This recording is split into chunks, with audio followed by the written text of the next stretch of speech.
Bismillahirrahmanirrahim. Assalamualaikum warahmatullahi wabarakatuh. Kami mahasiswa dari Universitas Negeri Sunan Kalijaga, Yogyakarta. Dalam video ini dibuat untuk membahas salah satu tugas kelompok di mata kuliah Hukum Acara Pidana dengan dosen pengampu Ahasfi Lutfi, MH. Kami dari kelompok 8 terdiri dari 3 anggota yang masing-masing bekerja sama memenuhi tugas ini. Sebelum membahas video ini lebih lanjut, izinkan kami perkenalan terlebih dahulu. Untuk anggota yang pertama, nama Fidail Khair dengan NIM 19103080039. Untuk anggota yang kedua, nama dan M Dandi Fantomi dengan NIM 19103080066. Untuk yang selanjutnya, saya sendiri nama Romi Arya Widata dengan NIM 19103080040. Kami dari kelompok 8 akan membahas tentang pengertian surat tuntutan dan materi yang harus ada dalam surat tuntutan. Langsung saja, ini dia video presentasi dari kami. Surat tuntutan. Surat tuntutan atau dalam bahasa lain disebut dengan rekuisitor adalah surat yang memuat pembuktian surat dakwaan berdasarkan alat-alat bukti yang terungkap di pengadilan atau persidangan dan kesimpulan penuntut umum tentang kesalahan terdakwa disertai dengan tuntutan pidana. Surat dakwaan dibuat oleh penuntut umum setelah ia menerima berkas perkara dan hasil penyidikan yang lengkap dari penyidik. Dalam hal ini ia berpendapat bahwa dari hasil penyidikan dapat dilakukan penuntut. Maka penuntut umum dalam waktu secepatnya membuat surat dakwaan dalam pasal 140 junto pasal 139 KUHP.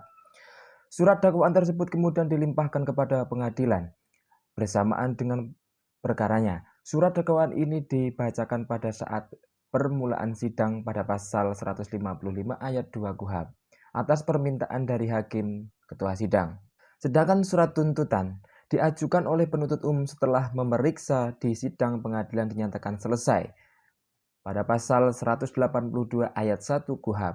Jadi surat tuntutan itu dibacakan setelah proses pembuktian di persidangan pidana selesai yang telah dilakukan. Surat tuntutan ini sendiri berisikan tuntutan pidana. Selanjutnya, hal-hal yang perlu diperhatikan ketika membuat surat tuntutan. Yang pertama, surat tuntutan harus disusun secara sistematis. Yang kedua, harus menggunakan bahasa yang baik dan benar. Yang ketiga, isi dan maksud dari surat tuntutan harus jelas dan mudah dimengerti. Apabila menggunakan teori hukum harus menyebut sumbernya. Menyusun surat tuntutan. Dalam KUHP tidak ada satu pasal pun yang mengatur tentang bentuk dan susunan surat tuntutan. Bentuk dan susunan surat tuntutan dari masa ke masa selalu berkembang di dalam praktek peradilan. Menurut praktek peradilan, yang pertama, pendahuluan. Sebagai bangsa timur dan berketuhanan yang Maha Esa, segala hasil apapun bentuknya yang kita peroleh, semua itu berkat dan ridho Tuhan yang Maha Esa.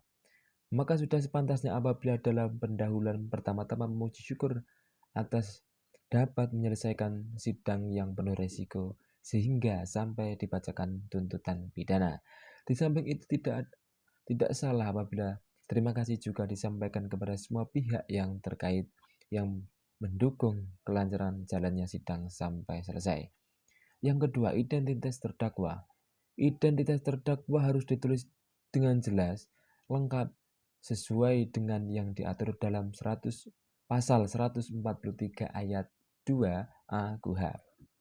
Dalam pasal 143 ayat 2A KUHP yang berisi nama lengkap, tanggal lahir, umur dan tanggal lahir, jenis kelamin, kebangsaan, tempat tinggal, agama, dan pekerjaan.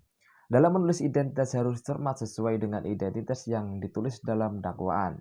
Penulis harus benar-benar tidak boleh keliru. Apabila terdapat kesalahan, meskipun tidak akan dibatalkan oleh hakim, akan memberikan kesempatan kepada terdakwa atau kuasa hukumnya sebagai alasan dalam mengajukan pembelaannya. Surat dakwaan. Dalam surat tuntutan, surat dakwaan juga harus dituliskan kembali secara lengkap dengan maksud sebagai dasar untuk menilai pembuktian yang didapat dalam sidang pengadilan. Apakah sesuai dengan perbuatan material dan memenuhi unsur delik yang terdapat dalam surat dakwaan.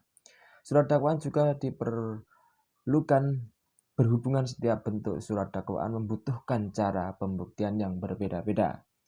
Yang keempat, hasil pembuktian. Hasil dari pembuktian adalah merupakan keseluruhan fakta yang terungkap di dalam proses persidangan, baik yang berasal dari keterangan saksi, ahli, terdakwa sendiri maupun alat-alat bukti yang lain yang berdasarkan undang-undang. Hasil pembuktian tersebut dituliskan ke dalam surat tuntutan. Tuntutannya hanya pada fakta-fakta yang relevan, sedangkan yang tidak relevan dan tidak penting tidak perlu dituliskan. Yang nomor 5, barang bukti. Barang bukti adalah benda sitaan yang oleh penyidik telah diserahkan kepada penuntut umum untuk diajukan ke muka persidangan dalam usaha pembuktian tindak pidana yang dilakukan oleh terdakwa. Apabila dalam proses persidangan tersebut terdapat barang bukti, maka barang bukti juga harus disebutkan atau dituliskan dalam surat tuntutan yang digunakan untuk menguatkan pembuktian. Barang bukti yang dimaksud harus ada hubungan dengan tindak pidana yang dilakukan terdakwa. Yang nomor 6, analisa fakta. Hal ini meliputi yang pertama, kompilasi fakta-fakta yang didapat dari dalam persidangan. Yang selanjutnya mengaitkan fakta-fakta antara alat bukti yang satu dengan yang lain. Mengaitkan fakta yang diperoleh dari alat bukti. Yang selanjutnya menganalisa dengan menyiapkan waktu dengan menguraikan unsur yuridis. Nomor 7, analisa hukum. Analisa hukum dibuat berdasarkan analisa fakta dari hasil pembuktian yang terungkap di pengadilan. Di dalam surat dakwaan atas suatu tindak pidana sudah tercantum perbuatan material yang mengandung unsur delik. Unsur dan perbuatan material mana harus dibuktikan dengan keterangan dari alat bukti di dalam sidang. Nomor 8, pembuktian surat dakwaan. Maksud dari pembuktian surat dakwaan adalah membuktikan atas dakwaan penuntut umum. Jadi, dalam pembuktian surat dakwaan harus menyesuaikan dengan bentuk dari surat dakwaan penuntut umum.